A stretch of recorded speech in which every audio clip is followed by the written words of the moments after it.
Assalamualaikum warahmatullahi wabarakatuh. Baiklah, di sini saya Aska Inatul Hikmah dari kelas MPLS 1B dengan NIM 2002-017043 akan menjelaskan tentang biomonitoring. Yang pertama yaitu biomonitoring bagian 1 kualitas air. Bionik sebagai sistem perairan mengandung sekitar 10% spesies fauna di bumi dan selama ini memberikan jasa lingkungan bagi kehidupan manusia. Namun, bagi aktivitas manusia mempengaruhi sumber daya air baik secara struktural dan fungsional, sehingga mengurangi kemungkinan penggunanya. Pertumbuhan populasi manusia dan industrialisasi telah menyebabkan polusi sebagian besar ekosistem perairan yang mengakibatkan penurunan kualitas air lingkungan.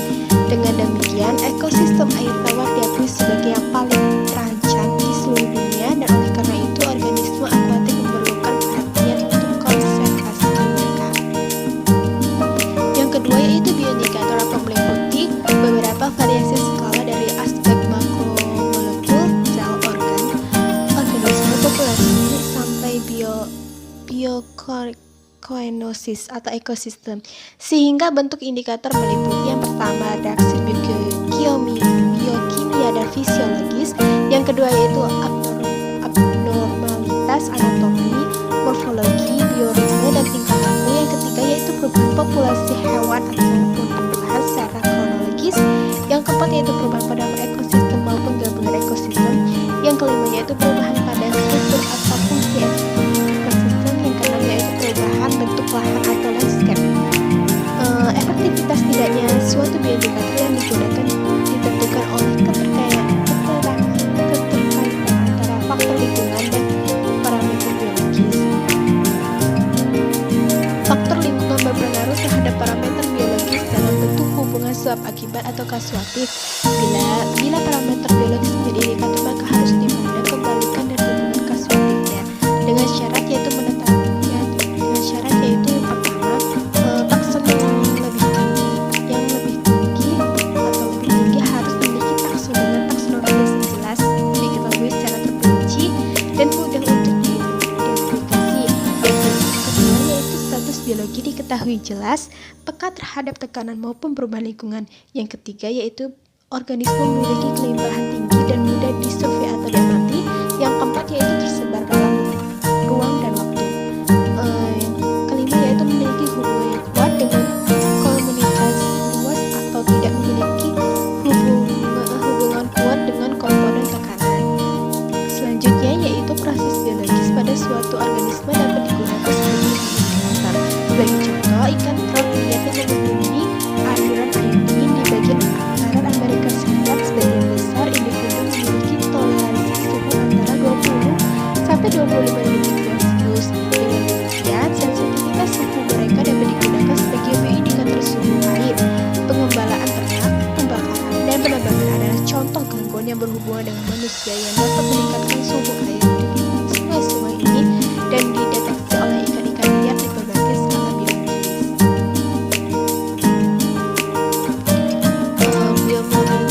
Biomonitoring kualitas air juga dilakukan dengan melihat keberadaan kelompok organisme indikator. Organisme tersebut yaitu plankton atau kelompok mikroorganisme yang hidup melayang-layang di dalam air. Yang kedua yaitu perifiton atau kelompok alga, cyanobacter, mikroba, dan detritus yang hidup di dalam air.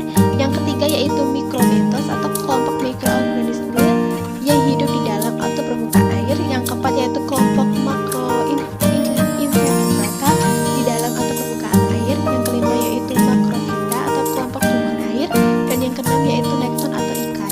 Kelompok ini digunakan untuk menduga kualitas air sebab untuk menggambarkan pengaruh perubahan kondisi fisik dan kimia di perairan di dalam pada ruang tertentu untuk mendapatkan informasi kualitas air yang lebih akurat, sehingga dilakukan penggabungan antara pemantauan kualitas air dan sejarah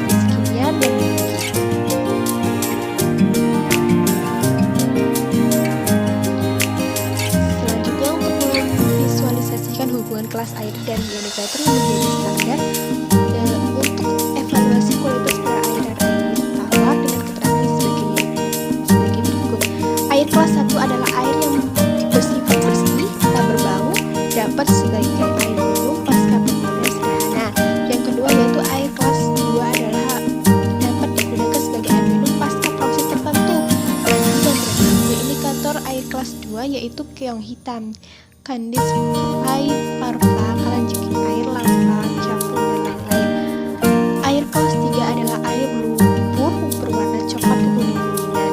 Bioindikator air kelas 3 yaitu freshwater snail, lintah, keong, saltfish, angang-angang, dan kutu air dan kutu busuk air. Bagian kedua yaitu bioindikator kualitas air. Berdasarkan sistem biologis, urutan perubahan akibat adanya kelompok organisme berawal dari tingkat molekuler atau biokimia hingga tingkat fisiologis atau individual hingga tingkat populasi dan ekosistem.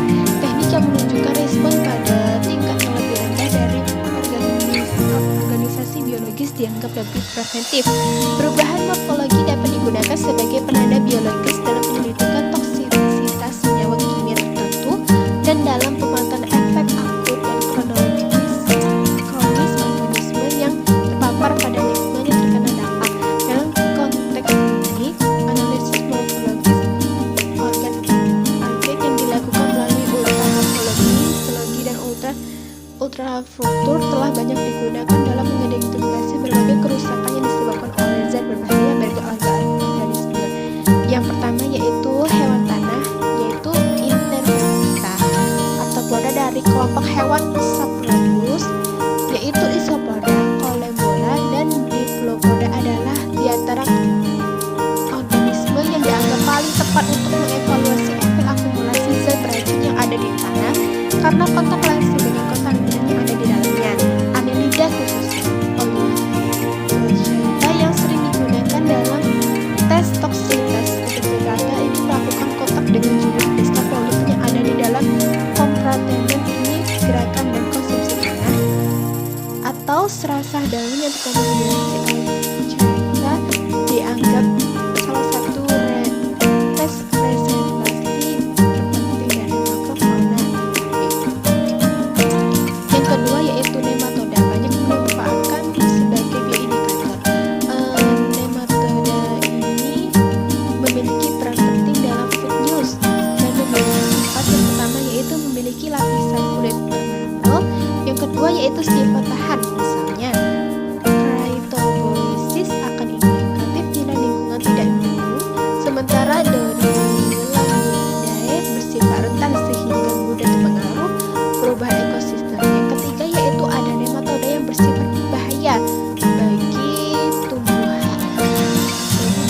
memutuskan sirkulasi air melihara sehingga merusak tumbuhan dan produktivitasnya. Kebanyakan nematoda ini bersifat menguntungkan dalam ekosistem karena mempercepat laju perombakan bahan organik dan pembentukan mineral dalam tanah. Nematoda juga biasanya menjadi hewan tanah yang terakhir mati oleh kelembapan.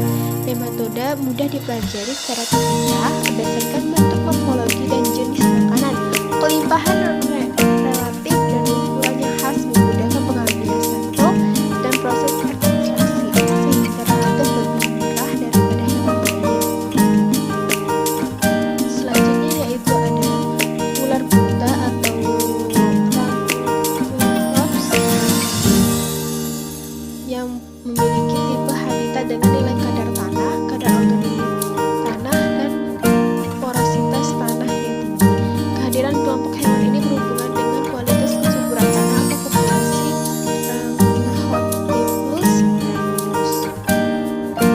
Selanjutnya yaitu nilai kadar organik tanah pada masing-masing tipe habitat bervariasi. Kadar organik tanah yang kurang dari 5% merupakan kriteria yang sangat tinggi, 3-5% merupakan kriteria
proses alami. Dalam ini, pencemaran terutama mengacu pada polutan yang dihasilkan oleh aktivitas manusia, termasuk produksi industri dan pertanian, kehidupan sehari-hari, dan sarana transportasi.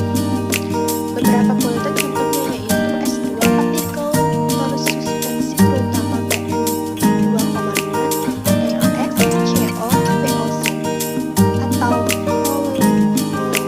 volatile organik, komposis atau senyawa organik batu dan logam berat.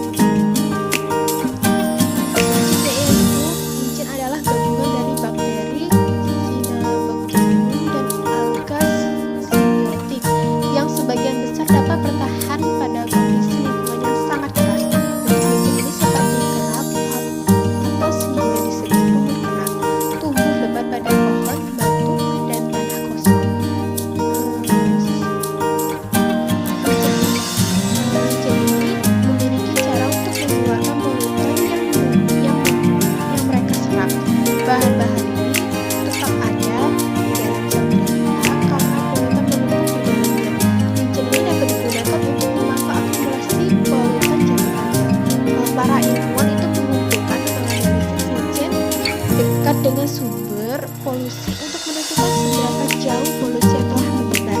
Dibandingkan dengan indikator fisika kimia, penggunaan licin sebagai bioindikator itu tidak mahal sehingga dapat digunakan dalam mengevaluasi polusi udara. Licin juga dapat digunakan untuk mengukur polutan unsur beracun dalam lemak radioaktif karena mereka dapat mengikat zat-zat ini dalam benang campur di mana mereka dapat memusatkan mereka dari waktu ke waktu. Para ilmuwan juga mengevaluasi akumulasi ini untuk menentukan sejarah udara lokal. Selanjutnya yaitu Bryophyta adalah tumbuhan yang tidak memiliki sistem vaskular dan sederhana baik secara morfologi maupun anatomis. Potensi pertumbuhan pada Bryophyta ini tidak begitu terpolarisasi sebagai tanaman vaskular. Bryophyta tumbuh di berbagai habitat terutama di tanah yang lembab, batu, batang, dan ranting pohon, dan batang pohon yang jatuh. Mereka mendapatkan nutrisi langsung dari zat terlarut dalam kelembapan udara. Beberapa zat mungkin diserap langsung dari substrat oleh difusi melalui